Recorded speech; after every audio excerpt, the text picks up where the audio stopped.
आज हम सीखने वाले हैं पीएमटी, पीपीएमटी, आईपीएमटी फंक्शन के बारे में।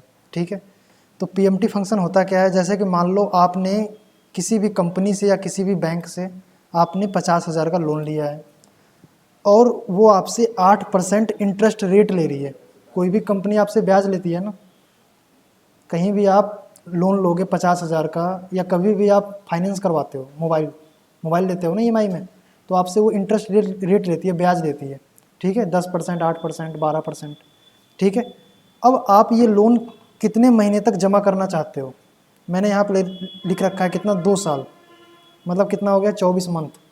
ठीक है, अब मैं चेक करना चाहता हूँ कि हर महीने मुझे कितना रुपए उसको देना पड़ेगा। ठीक है, जिससे मेरा ये लोन पूरा क्या हो जाए, ख़त्म हो जाए। समझ में आ रहा है? तो इसके लिए हम फॉर्मूला लगाएंगे क्या, इक्वल टू पीएमटी। ठीक है, पीएमटी मतलब क्या होता है, पेमेंट। अब यहाँ पे क्या बोल रहा है सेलेक्ट करने के लिए, रेट। यहाँ पे देखो रेट हमारा ये हो गया ना, तो रेट हमारा क्या होता है, वार्षिक होता है। ठीक है, 1 साल का ही 8%, लेकिन हम क्या निकाल रहे हैं, पर मंथ ईएमआई निकाल रहे हैं, तो इस रेट को मंथ में कन्वर्ट करना पड़ेगा। ठीक है, तो डिवाइड बाई 12 कर दोगे आप, कॉमा लगाओ। उसके बाद देखो क्या बोल रहा है, number period, NPER, number of period. Number period कितना है, 2 साल है ना? तो ये भी साल है, लेकिन हम निकाल क्या रहे हैं, मंथली निकाल रहे हैं, तो इसको मल्टीप्लाई 12 कर दोगे, है ना? 2 मल्टीप्लाई 12, 24 मंथ हो गया। ठीक है, तो ये भी मंथ में कन्वर्ट हो गया हमारा। उसके बाद क्या बोल रहे हैं, PV मतलब होता है प्रेजेंट वैल्यू। प्रेजेंट में अभी आपको कितना रुपए से स्टार्ट करना है, 50,000 से देना स्टार्ट करना है ना, तो इसको सेलेक्ट करके ब्रैकेट क्लोज करके एंटर कर दो। दिखा रहा है 2,261 रुपये आपको देना पड़ेगा पर मंथ। ठीक है, ये डॉलर में आ रहा है, इसको यहाँ से आप कॉमा फॉर्मेट में ले लो। ठीक है, देखो अब यहाँ पे ये ब्रैकेट में आ रहा है, क्यों? एक्सेल में अगर कोई भी नंबर ब्रैकेट में चला जाता है ऑटोमेटिक, मतलब ये निगेटिव नंबर है। ठीक है, पीएमटी फॉर्मूला आपका रिटर्न देता है क्या, एक निगेटिव नंबर। क्यों? क्योंकि पता है कि हमारे अकाउंट से क्या होगा, डेबिट होगा ना। सभी डेबिट अमाउंट क्या होते हैं, माइनस होते हैं, है ना? जब रुपए जो है अकाउंट में क्रेडिट होता है, उसका मतलब क्या होता है, प्लस। तो यहाँ पे आप क्या करो, पीएमटी के आगे माइनस का सिंबल लगा दो, अगर माइनस हटाना चाहते हो तो। ठीक है, नहीं हटाना चाहते हो छोड़ दो। अब माइनस माइनस क्या हो जाएगा, प्लस। ठीक है, यहाँ से आप ले लो कॉमा फॉर्मेट। सही है, 2,261 रुपये आपको हर मंथ देना पड़ेगा। लेकिन मैं चेक करना चाहता हूँ टोटल कितना रुपए उसको देना पड़ेगा। 2,261 मल्टीप्लाई कब तक देना है, 24। ठीक है, देखो यहाँ पे आपने लोन लिया था इतना, देना पड़ेगा इतना, तो एक्स्ट्रा कितना रुपए हो गए, 54,000 माइनस ये, तो ब्याज उसको कितना रुपए एक्स्ट्रा देना पड़ा, इतना रुपए देना पड़ा। समझ में आ रहा है? इतना रुपए उस कंपनी को आपको एक्स्ट्रा देना पड़ेगा, ब्याज देना पड़ेगा। समझ में आ रहा है? ये तो हमारा ओवरऑल दिखा रहा है कि पर मंथ आपको ईएमआई कितना देना पड़ेगा।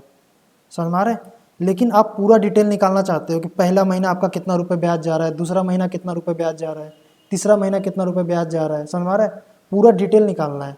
ठीक है, तब यहाँ पे हम 2 फार्मूला और यूज करेंगे। क्या? देखो सबसे पहले तो मैं क्या करता हूँ, पीरियड टाइप कर देता हूँ, 1 से लेके कब तक है, मैं 12 मंथ तक ले लेता हूँ। ठीक है, 1 साल ले लेता हूँ और इसको मैं डिलीट कर देता हूँ। 12 मंथ तक मुझे पूरा डिटेल निकालना है। ठीक है, ये हमारा क्या है, पीरियड है।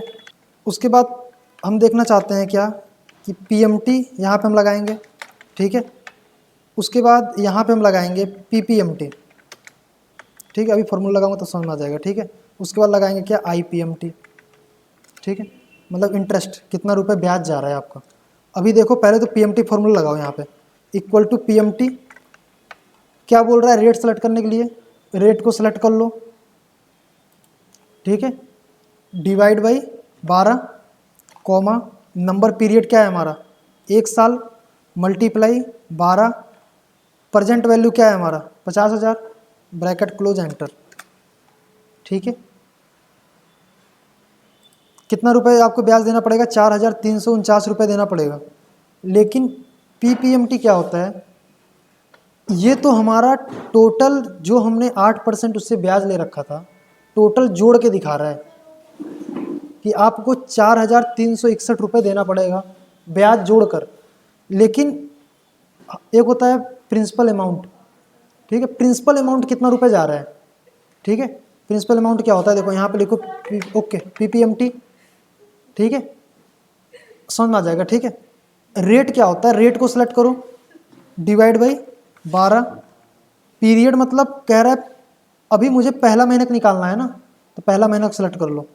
NPR मतलब नंबर पीरियड, नंबर पीरियड क्या है, एक साल है ना, मल्टीप्लाई 12, कॉमा प्रेजेंट वैल्यू क्या है 50,000 है, ब्रैकेट क्लोज एंटर।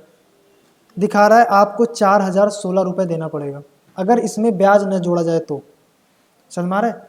अभी तो ये कंपनी हमसे 8% ब्याज ले रही है, तो इसको जोड़ करके हमें इतना रुपए उसको हर महीने देना पड़ेगा। अगर मान लो 0% हमसे ब्याज ले रही है, तब इसको कितना रुपए देना पड़ेगा, 4,016 रुपये देना पड़ेगा। ये होता है प्रिंसिपल अमाउंट, ठीक है, बिना ब्याज का रुपए ऐड किए, ठीक है। इंटरेस्ट कितना रुपए जा रहा है, equal to PMT minus PPMT, इतना रुपए हमें देना था हर महीने, प्रिंसिपल अमाउंट 333 रुपये एक्स्ट्रा देना पड़ रहा है। समझ में आ रहा है? इसको आप देखो 333 आ रहा है ना, इसको IPMT फंक्शन की सहायता से भी निकाल सकते हो कि इंटरेस्ट कितना रुपए जा रहा है आपका। IPMT लिखो, रेट कह रहा है रेट सेलेक्ट करो, डिवाइड बाई 12, ठीक, कॉमा पीरियड बोल रहा है पहला महीना का निकालना है, कॉमा नंबर पीरियड बोल रहा है 1 साल मल्टीप्लाई 12, प्रेजेंट वैल्यू बोल रहा है 50,000 है, देखो तब भी आपका उतना ही आने वाला है 333, ठीक है। अब क्या करोगे, मैं चाहता हूँ सभी का आ जाए ना, तो ड्रैग करेंगे ना, तो ड्रैग करने से पहले लॉक करना है, ठीक है, क्योंकि आपने इसमें फॉर्मूला लगा रखा है, तो लॉक कर दो। रेट तो चेंज होगा नहीं, सभी के लिए 8% ही रेट रहेगा हमारा, ठीक है, तो इसको सेलेक्ट करके F4। नंबर पीरियड अगर 1 साल है तो 1 साल तक ही जमा करना पड़ेगा, तो चेंज होगा नहीं, तो इसको F4 प्रेस कर दो। प्रेजेंट वैल्यू 50,000 ही रहेगा, इसको भी F4 प्रेस कर दो, ठीक है, ये हमारा लॉक हो गया, इसको ड्रैग कर दो आप। हाँ ठीक है, हर महीने आपको इतना रुपए ही देना पड़ेगा, ठीक है। अब PMT के लिए रेट F4, पीरियड लेकिन चेंज होगा, पहला महीना फिर उसके बाद दूसरे महीने का देखना है, फिर तीसरे महीने का देखना है, तो पीरियड को छोड़ करके बाकी सबको क्या कर दो, लॉक कर दो, ठीक है। फिर इसको भी मैं कर देता हूँ रेट F4, ठीक है, पीरियड छोड़ दो, नंबर पीरियड F4, बस हो गया, ठीक है। उसके बाद प्रेजेंट वैल्यू F4, अब ड्रैग कर दो आप यहाँ से ऐसे, देखो, ठीक है, आपको पहला महीना इतना रुपए देना पड़ेगा, ठीक है, दूसरा महीना भी इतना रुपए देना पड़ेगा, लेकिन उस क्या होता है इंटरेस्ट देखो कम होता चला जा रहा है, ठीक है, जैसे जैसे टाइम बढ़ता जाएगा आपको इंटरेस्ट कम देना पड़ेगा, बात बराबर है आपका, एवरेज रुपए आपको इतना ही देना पड़ेगा, ठीक है। हर महीने एक तो ओवरऑल आइडिया हम यहीं से निकाल लेते हैं कि 4,349 रुपये इसको देना पड़ेगा हर महीने, ठीक है, लेकिन पूरा डिटेल निकालना है कि हर महीने कितना रुपए हमारा ब्याज जा रहा है, कितना रुपए प्रिंसिपल अमाउंट जा रहा है, ठीक है, तब आप इन तीनों फंक्शन का यूज कर सकते हो, ठीक है।